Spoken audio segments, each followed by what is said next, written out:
আল্লাহর ব্যাপারে নিরাশ হবেন না, তার দয়ার প্রতি আশা হারাবেন না।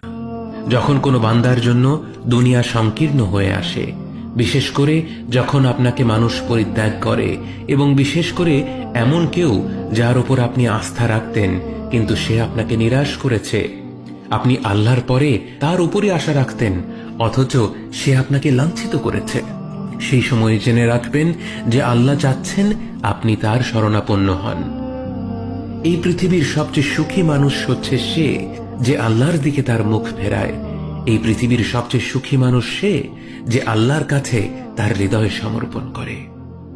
মনে রাখবেন যে আপনার একজন মালিক রয়েছেন যিনি আপনার প্রতি আপনার নিজের নফসের থেকেও দয়াবান, যিনি আপনাকে ভালোবাসেন এবং ভালোবাসেন যে আপনি তার কাছেই আশ্রয়ের জন্য ছুটে যান আর তাকেই আপনার দোয়ায় ডাকেন।